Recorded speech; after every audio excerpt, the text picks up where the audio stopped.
Video ini dibuat untuk menyelesaikan salah satu tugas dalam mata kuliah Kriptografi dan Keamanan Komputer dengan dosen pengampu Bapak Rahmat Alrian, MKom.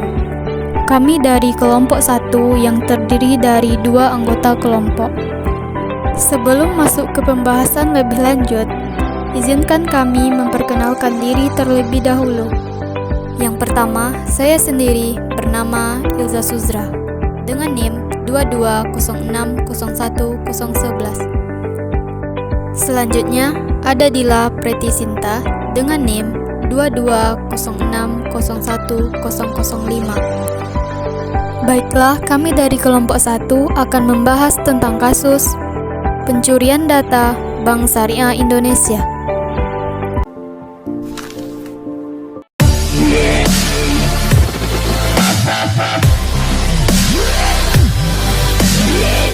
Drop it.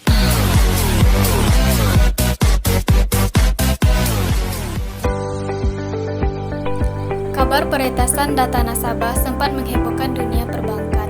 Kali ini datang dari salah satu bank syariah badan usaha milik negara.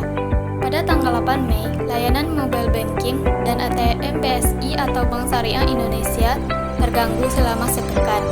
Awalnya, BSI menjelaskan bahwa gangguan tersebut terjadi karena sedang dilakukan pemeliharaan sistem, sehingga layanan tidak dapat diakses untuk sementara waktu. Namun, pada tanggal 14 Mei 2023, fakta baru terungkap bahwa gangguan layanan BSI sebenarnya disebabkan oleh serangan ransomware dari sekelompok hacker. Ransomware adalah jenis perangkat lunak berbahaya yang mengunci akses ke sistem komputer korban dengan mengenkripsi data untuk meminta uang tebusan. Para pelaku ransomware yang dikenal sebagai Lockbit memberikan batas waktu 72 jam kepada manajemen bank untuk menghubungi mereka.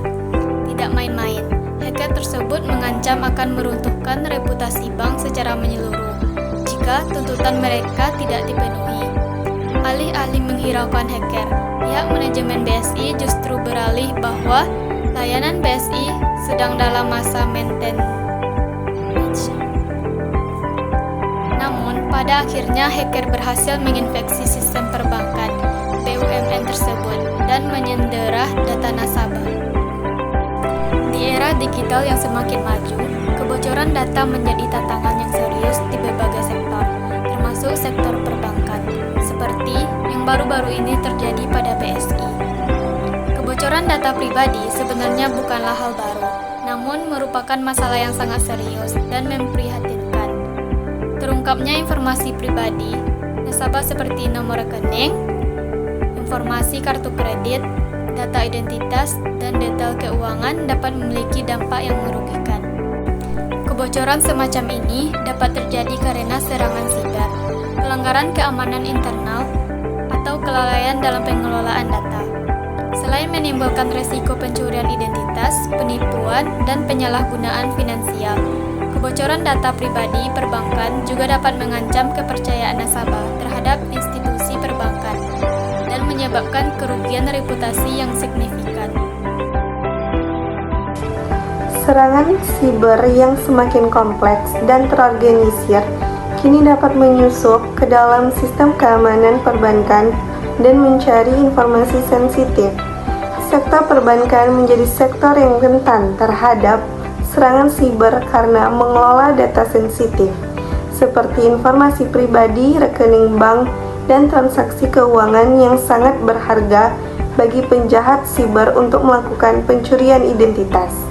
Dalam rangka menjaga keamanan transaksi digital, Otoritas Jasa Keuangan OJK telah mengeluarkan peraturan melalui POJK nomor 12 dan 3 tahun 2018 yang berkaitan dengan penyelenggaraan layanan perbankan digital oleh Bank Umum.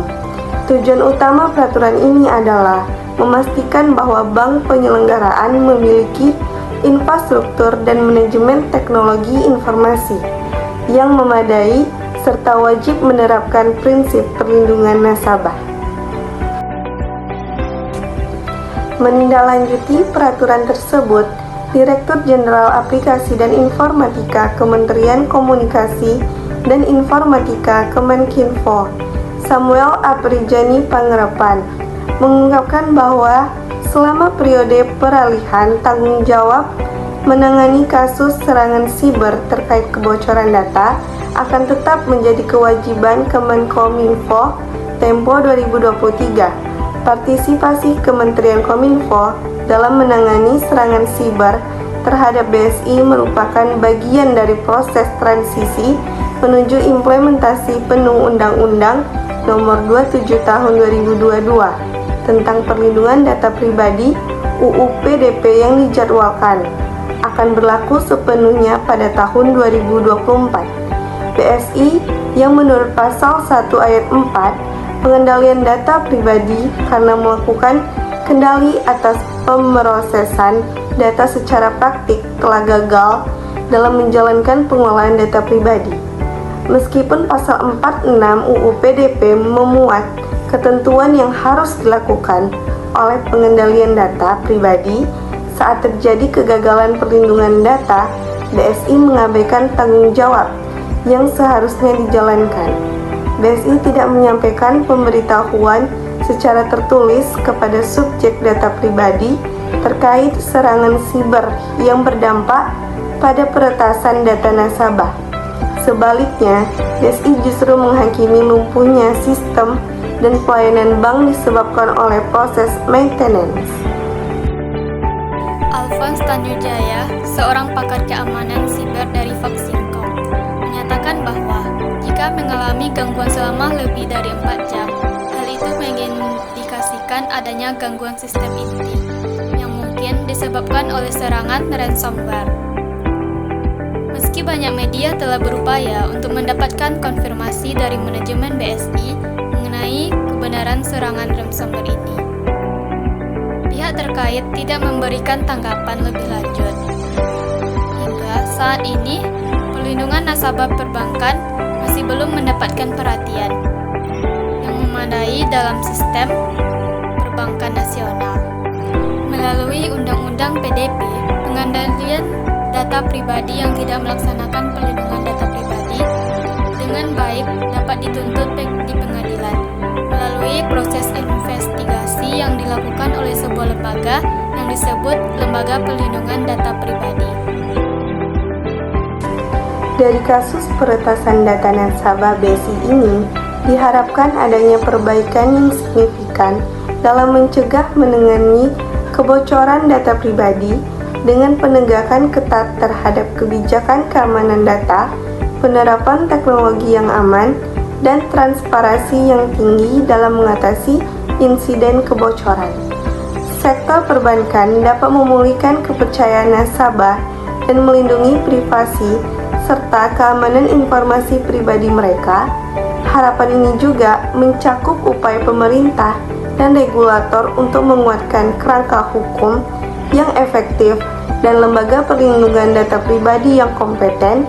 Dengan upaya bersama, diharapkan bahwa kebocoran data pribadi di sektor perbankan dapat ditekan sejauh mungkin sehingga nasabah merasa lebih aman dan terlindungi dalam menggunakan layanan perbankan.